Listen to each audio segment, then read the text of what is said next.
Hi everyone, and welcome back to the Together Apart video series.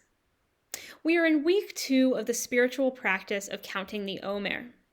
Now to review, counting the Omer is an ancient spiritual practice that involved counting the days between the barley harvest and the wheat harvest in the land of Israel, and the days between the holidays of Passover and Shavuot.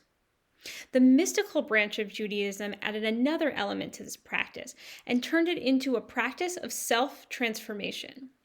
What they did was say that each week corresponds to a different aspect of God, and that we ought to do inner work that reflects that aspect of God.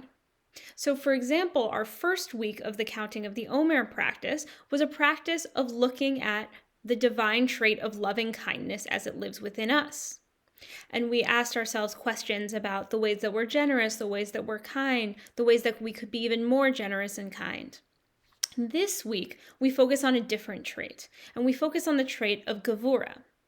Now, the word Gevorah in Hebrew means strength, but it also, in this practice, has connotations of bravery, of restraint, discernment, and most importantly, boundaries.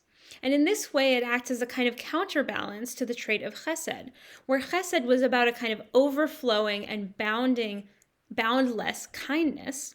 Gevorah was much more about setting boundaries, about being discerning and disciplined in setting boundaries. So this is what I want to invite you to reflect upon for yourself this week, these traits of Gevorah and of boundaries in particular.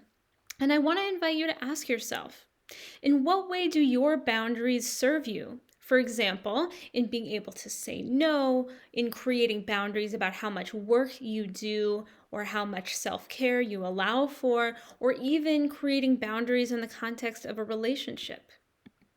On the other hand, I want to invite you to ask the ways in which your boundaries hinder you, the ways in which they, for example, hinder you in terms of being generous or being flexible with time and with people in your life who you love.